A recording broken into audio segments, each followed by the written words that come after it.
नमस्कार, राम राम, राधे राधे। स्वागत है आपके ऑनलाइन प्लेटफॉर्म में। मैं सैफी वन लाइनर की श्रृंखला में हाजिर है कि बहादुर रौंद कर तूफान दरिया पार जाता है, कि बहादुर रौंद कर तूफान दरिया पार जाता है।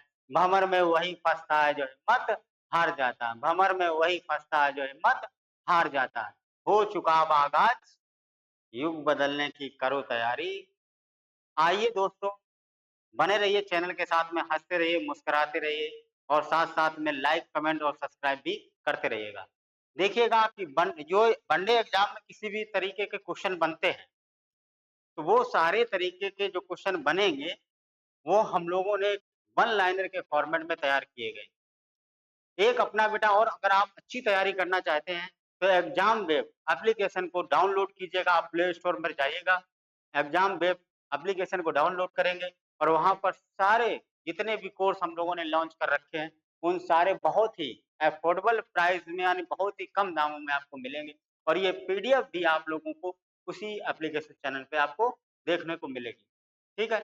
तो बने रहिए चैनल के साथ में, हंसते रहिए, मुस्कुराते रहिए। शुरू करते हैं। आज जो जहाँ पर हमने पिछली क्लास को खत्म किया था, उसी को आगे कंटिन्यू करते हैं और जानते हैं, समझते हैं कि इनमें कौन-कौन से क्वेश्चन बहुत अच्छे हैं, यानी कि जितने भी क्वेश्चन लिए जाते हैं, वो सारे के सारे किसी न किसी एग्जाम में पूछे गए ही होते हैं। तो देखिएगा, पहला क्वेश्चन क्या दिया गया है कि प्रथम भारतीय महिला, क्या दिया गया है बेटा कि प्रथम भारतीय महिला आईपीएस, प्रथम भारतीय महिला आईपीएस कौन थी? तो प्रथम भारतीय महिला आईपीएस जो बेटा थी, वो थी कौन? श्रीमती किरण देवी। जानते हो? कमेंट बॉक्स में आप बताओगे कि किरण देवी जो है, वो इस समय की राज्यपाल किस स्टेट की है, किस जगह की? ठीक है? कमेंट। आईपीएस पहली, ठीक? तो आईपीएस पहली कौन प्रथम भारतीय महिला थी? तो श्रीमती किरण देवी। वही किरण देवी जो है, जब अन्ना हजारे और अरविंद केजरीवाल अनशन पे बैठे थे, तो वो भी अनशन पे थी। ठीक है? लोकपाल बिल को पास कराने के लिए। अगला क्वेश्चन दिया गया है कि इंग्लिश चैनल को पार करने वाला प्रथम भारतीय तैराक कौन था? इंग्लिश चैनल को पार करने वाला बेटा प्रथम भारतीय कौन था जिसने इंग्लिश चैनल को पार किया? वो मिहिर सेन। कौन था? मिहिर सेन ने जो है, वो पहला भारतीय था जिसने इंग्लिश चैनल को तैर करके पार किया। ठीक। आगे दिया गया है कि इंग्लिश चैनल को पार करने वाली प्रथम भारतीय महिला कौन? अभी ये पुरुष की बात कर रहा है। अगर पुरुष और महिला दोनों के ओवरऑल की बात करेंगे, तो मिहिर सेन का नाम आएगा, क्योंकि उन्होंने सबसे पहले इंग्लिश चैनल को तैर करके पार किया था। और ये महिला भारतीय कौन थी जिसने इंग्लिश चैनल को पार किया था? तो ये थी आरती शाह, या कहा जाता है इन्हें आरती प्रधान। ठीक, आरती शाह। भाई, लड़कों से लड़कियां भी कमजोर नहीं है बच्चा मेरे। हर फील्ड में नंबर 1 पे जाती है, ये ध्यान रखना। परीक्षा के अगर रिजल्ट देखोगे, तो सबसे नंबर 1 पे रैंक पे मिलेंगी आपको लड़कियां ही मिलेंगी। ध्यान रखना, कोई खेल हो या कुछ भी हो। गांधी जी ने दांडी यात्रा कब प्रारंभ की थी? दांडी यात्रा का संबंध बेटा नमक से है, नमक कानून से। नमक कानून, लॉर्ड इरविन ने कानून बनाया था। ठीक है? नमक पर भी टैक्स लगा दिया गया। ठीक, नमक पर, और सभी लोग नमक को नहीं, और नमक हर एक अमीर गरीब सबका ये क्या है, बिना नमक की कितनी भी बढ़िया सब्जी बना लो, कुछ भी कर लीजिएगा, कितना भी मसाला बढ़िया डाल लीजिए, सारे संसाधन जुटा लीजिएगा, अगर आपने सब्जी में या किसी में नमक नहीं डाला, भूल गए, तो सब्जी का स्वाद खराब। ठीक, तो नमक कर जो टैक्स लगाया गया था, उसके विरोध में क्या किया गया था? गांधी जी ने साबरमती आश्रम से दांडी तक पैदल मार्च किया था, यानी कि सविनय अवज्ञा आंदोलन यहीं से प्रारंभ माना जाता है गांधी जी का। तो ये कब प्रारंभ किया था? तो 12 मार्च 1930, और ये 6 अप्रैल तक चला था। दांडी जो यात्रा थी, ये कितनी थी? 240 मील। 24 दिनों तक इन्होंने ये किया। ठीक, तो 12 मार्च 1930 में दांडी यात्रा शुरू की थी। कहां से की थी? गांधी जी का आश्रम कहाँ है? साबरमती, अहमदाबाद। साबरमती नदी के किनारे, यानी साबरमती आश्रम से कहां तक? दांडी तक, दांडी गुजरात। आगे दिया गया है कि स्वतंत्रता संग्राम के प्रथम क्रांतिकारी एवं शहीद कौन थे? जो स्वतंत्रता संग्राम हुआ 1857 की क्रांति, स्वतंत्र सैनिकों का विद्रोह, और ये ऐसा विद्रोह था कि पूरे ब्रिटिश प्रशासन को बेटा हिला के रख दिया था। पूरे ब्रिटिश प्रशासन को हिला के रख दिया था कि अब तो हाथ से भारत चला गया। सभी जनमानस, सभी लोग इस आंदोलन में कूद पड़ते हैं। ठीक, तो 1857 की जो क्रांति होती है, स्वतंत्रता संग्राम के प्रथम क्रांतिकारी एवं शहीद कौन हुए थे? तो बेटा मंगल पांडे, मेरठ मंगल पांडे बैरकपुर छावनी में थे, और एनफील्ड राइफल में कारतूस लगता था जो सुअर और गाय की चर्बी से बना होता था, दांत से खोलना पड़ता था, तो इसका विरोध किया गया। ठीक, सबसे भारी तत्व कौन है? तो सबसे भारी तत्व कौन सा है? यूरेनियम। कौन सा है? यूरेनियम। ठीक, तो भारी हो गया, तो सबसे हल्का मौलिक पदार्थ कौन है? तो हाइड्रोजन है। कौन है? तो हाइड्रोजन है सबसे हल्का मौलिक पदार्थ। ठीक है। विद्युत शक्ति का मापक, विद्युत शक्ति का मापक इकाई क्या है? विद्युत शक्ति को किस इकाई में मापा जाता है बेटा? तो वाट। ठीक, विद्युत शक्ति को कई तरीके से मापा जाता है, तो उसमें से वाट भी इसकी यूनिट इकाई है। अगला क्वेश्चन बहुत ही बढ़िया क्वेश्चन है, उबेर कप किस खेल से संबंधित है? अच्छा क्वेश्चन है, बहुत बार पूछा गया कि उबेर कप का संबंध किस खेल से है? तो बैडमिंटन, महिला। उबेर जो कप है वो किस खेल से संबंधित है? तो बैडमिंटन से। ठीक, आगे दिया गया है कि क्रिकेट की गेंद का भार कितना होता है? बहुत अच्छा क्वेश्चन। कितना होता है? तो 64 का। कितना होता? तो गेंद का कितना होगा? लगभग 5.5 औंस। ठीक,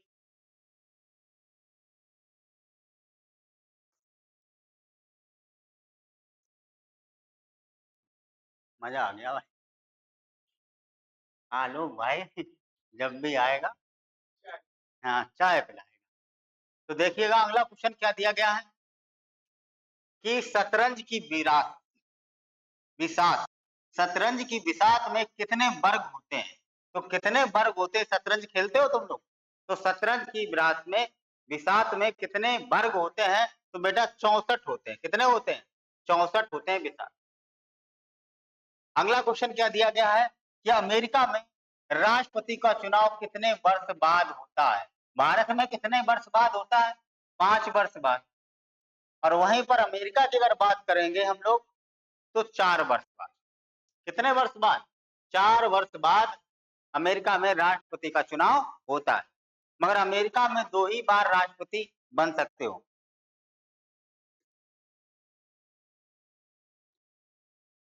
और अपने यहाँ कितनी भी बार बनो, हम भी चाहते हैं एक बार राष्ट्रपति बन के देखें।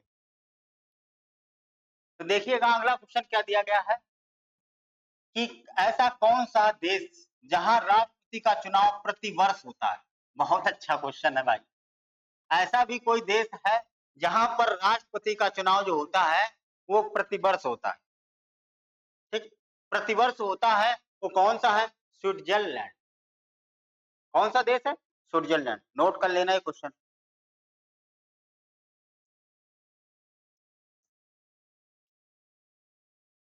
देखो अगला क्या दिया गया है, विक्टोरिया क्रॉस किस देश का सर्वोच्च सैनिक सम्मान?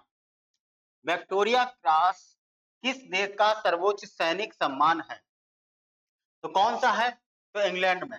इंग्लैंड का जो इंग्लैंड है देश, उसका जो विक्टोरिया क्रॉस है वो सैनिकों का सर्वोच्च सम्मान है, जैसे अपने यहाँ परमवीर चक्र है। भारत का सर्वोच्च सैनिक सम्मान क्या है? तो परमवीर चक्र। भारत की बात करेंगे सर्वोच्च सैनिक सम्मान कौन सा है? तो परमवीर चक्र होता है।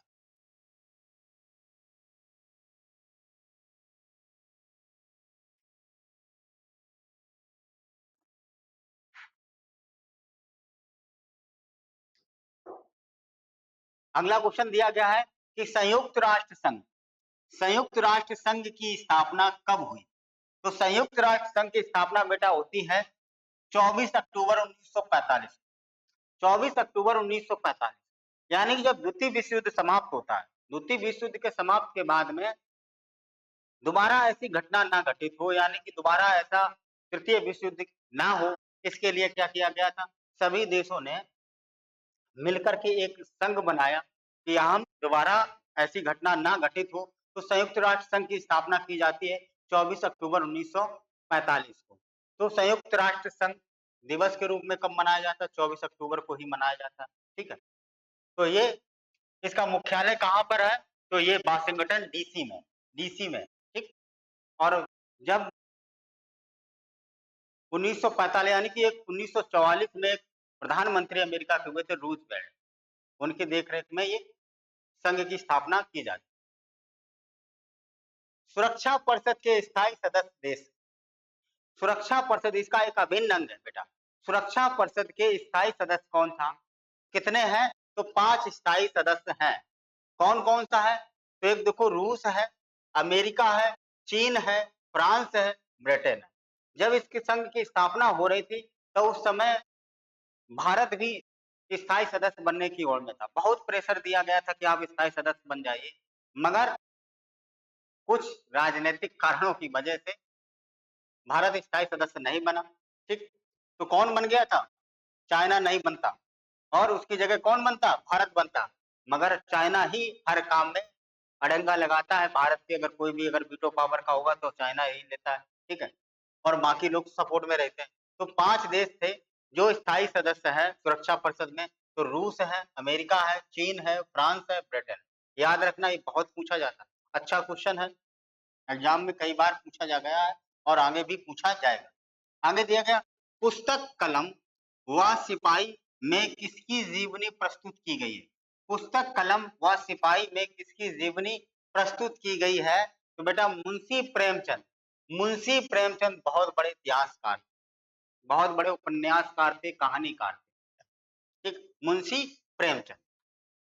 आगे दिया गया है कि महात्मा और नेताजी पुस्तकों के लेखक कौन है? अच्छा क्वेश्चन है। महात्मा और नेताजी, महात्मा और नेताजी पुस्तकों के लेखक कौन है? तो समर गुह। कौन है? समर गुह। याद रखना यार, अच्छा क्वेश्चन है ये। सबसे तेज, सबसे तेज दौड़ने वाला पशु कौन सा है? सबसे तेज कौन सा पशु दौड़ता है? तो कौन सा दौड़ता है बेटा? चीता, टाइगर सबसे स्पीड में दौड़ता है। सबसे तेज दौड़ने वाला पशु जो है वो बेटा चीता है, ठीक? टाइगर। टाइगर मैन किसे कहा जाता? कैलाश सांकला को कहा जाता। Tiger man, tiger man Kailash सांकला, ठीक है। अगला क्वेश्चन क्या दिया गया है कि भारत में रेडियो का प्रसारण मद्रास रेजिडेंसी द्वारा कब शुरू किया गया? कि भारत में रेडियो प्रसारण का मद्रास रेजिडेंस में सबसे पहले शुरुआत कहाँ से की जाती, कब की जाती है? तो मद्रास रेजिमेंट से की जाती है सर्वप्रथम 1929 में। 1929 में है लाहौर अधिवेशन भी होता है, ठीक है। आगे क्वेश्चन क्या दिया गया कि भारत में सर्वप्रथम डाक टिकट कब एवं कहां से प्रारंभ किया जाता? अच्छा क्वेश्चन ये भी है बेटा कि भारत में सर्वप्रथम डाक टिकट कब और कहां से प्रारंभ किया जाता? तो कब और कहां से किया जाता है? तो देखो 1852 में, 1852 में कराची से। कहां से किया जाता है? 1852 में कराची से प्रारंभ किया जाता है, ठीक है। आगे चलते हैं कि मनुष्य के हृदय की एक धड़कन का समय क्या है? एक धड़कन का, क्या बात कि मनुष्य के हृदय की एक धड़कन का समय कितना है? देखो तो 0.83 सेकेंड। कितना है? 0.83 सेकेंड लगता है। आगे दिया गया है कि प्रथम भारतीय महिला जो विश्व सुंदरी चुनी गई। पहली भारतीय महिला कौन है जो विश्व सुंदरी चुनी गई थी? तो कौन है बेटा? तो कुमारी रीता फारिया। कौन है? कुमारी रीता फारिया। बहुत यानी मिस वर्ल्ड के नाम से है मिस यूनिवर्स के नाम से सुष्मिता सेन। पारसियों का पूजा स्थल क्या कहलाता है? पारसियों का पूजा स्थल को क्या है? तो अग्नि मंदिर। क्या है? अग्नि मंदिर। ठीक। कि भोजन ऊर्जा मापने की इकाई क्या है? भोजन ऊर्जा मापने की इकाई क्या है? तो कैलोरी में भोजन ऊर्जा को मापा जाता है कि तुमने आज दिन भर में कितनी कैलोरी ऊर्जा ली है। ठीक। हाँ, भोजन मापने की इकाई क्या होती है? कैलोरी होती है। ठीक। भारत का नेपोलियन किसे पुकारा जाता है? भारत का नेपोलियन किसे कहा जाता है? तो बेटा समुद्रगुप्त को कहा जाता है। समुद्रगुप्त। बहुत सारी लड़ाइयां इसने भी लड़ी, बहुत सारी लड़ाइयां उसने भी लड़ी। ठीक। तो नेपोलियन फ्रांस का था, नेपोलियन बोनापार्ट जिसे कहा जाता है, नेपोलियन बोनापार्ट। वाटरलू के मैदान में ये बहुत बुरी तरीके से पराजित होता है। कब होता है? तो 1900 या 1821 में। ठीक। महमूद गजनवी ने सोमनाथ मंदिर पर आक्रमण कब किया? तो महमूद गजनवी ने सोमनाथ मंदिर पर बेटा आक्रमण कब किया? 1026 में। 1025 में भी कहीं कहीं दिया होगा, 1025 में और 1026 में। सोमनाथ मंदिर कहां पर है? तो अहमदाबाद गुजरात में। कहा ये मंदिर है बेटा? तो अहमदाबाद, अहमदाबाद गुजरात। ठीक। हाँ, भीम द्वितीय था यहाँ का शासक, तब युद्ध हुआ। महात्मा गांधी का जन्म 2 अक्टूबर 1869 को कहाँ हुआ था? तो कहाँ हुआ था महात्मा गांधी का जन्म होता है? 2 अक्टूबर को महात्मा गांधी जयंती मनाई जाती है। तो ये कब? पोरबंदर गुजरात में हुआ था। ठीक। पोरबंदर गुजरात में हुआ था। मोहनदास करमचंद गांधी। महात्मा शब्द जो लिया गया था, सबसे पहले कहा गया था, वो रविंद्रनाथ टैगोर के द्वारा कहा गया। ठीक। राष्ट्रपिता किसके द्वारा सबसे पहले कहा गया था? तो सुभाष चंद्र बोस के द्वारा कहा गया। 1221 में कुतुब मीनार का निर्माण किसने प्रारंभ करवाया? 1221। तो 1221 में, तो 1221 यहाँ पर ये गलत। 1099, 1099 में कुतुब मीनार का निर्माण कार्य प्रारंभ करवाया गया था। वो किसके द्वारा करवाया गया था? तो कुतुबुद्दीन ऐबक के द्वारा। इसने फर्स्ट फ्लोर मंजिल ही तैयार की थी, नींव ही डाल पाई थी, पहला फ्लोर तैयार हो पाया था। उसके बाद कुतुब मीनार का पूरा काम किसके द्वारा करवाया जाता है? तो इल्तुतमिश के द्वारा करवाया। ठीक। आगे दिया गया है कि कुतुब मीनार का निर्माण किसने पूरा करवाया था? अब देखो आ गया क्वेश्चन, कुतुब मीनार का निर्माण किसने पूरा करवाया था? तो इल्तुतमिश ने करवाया था।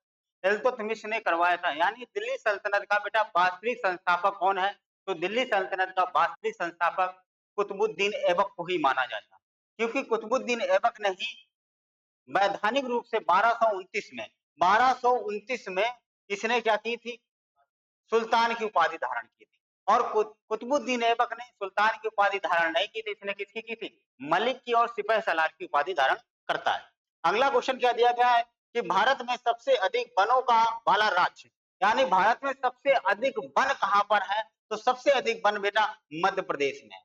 सबसे अधिक वन जो है वो मध्य प्रदेश में है। और वन रिपोर्ट देहरादून से जारी की जाती है, वन अधिनियम 1952 के तहत। ठीक। हाँ, आगे दिया गया है कि नागा अर्जुन सागर परियोजना किस राज्य में संबंधित है? नागा अर्जुन सागर जो बांध परियोजना है वो आंध्र प्रदेश से संबंधित है। आंध्र प्रदेश से नागा अर्जुन सागर बांध परियोजना बहुउद्देशीय परियोजना है, जिसे दामोदर नदी घाटी परियोजना दामोदर नदी पर बनी हुई है। आगे देखो, मुगल गार्डन कहाँ स्थित है? अच्छा क्वेश्चन है बेटा, मुगल गार्डन कहाँ स्थित है? क्या पूछ रहा है वो? अच्छा क्वेश्चन है, यहाँ से नोट कर लो कि मुगल गार्डन कहाँ स्थित है? तो बेटा दिल्ली में। कहां पर है? दिल्ली में। मुगल गार्डन कहाँ स्थित है? तो दिल्ली में स्थित है। भारतनाट्यम किस राज्य का नृत्य है? ये शास्त्रीय नृत्य है बेटा, ये शास्त्रीय नृत्य है। तो भारतनाट्यम किस राज्य का शास्त्रीय नृत्य है? तो तमिलनाडु का भारतनाट्यम। ठीक। भारत में सर्वाधिक क्षमता वाला तेल शोधक कारखाना कहाँ है? सबसे ज्यादा तेल शोधक कारखाना जो है, सर्वाधिक तेल शोधक जहां पर तेल शोधन होता है, वो सबसे ज्यादा कहां पर होता है? तो मथुरा। मथुरा रिफाइनरी है जहां पर सबसे ज्यादा तेल शोधक कारखाना स्थित। एंटीग्रेटेड कोच फैक्ट्री कहां पर? एंटीग्रेटेड कोच फैक्ट्री बेटा कहां पर है? तो एंटीग्रेटेड कोच फैक्ट्री बेटा अपनी कहां पर है? पैरामूर, तमिलनाडु। ठीक। विजय स्तंभ, अच्छा क्वेश्चन है, विजय स्तंभ कहाँ पर स्थित है?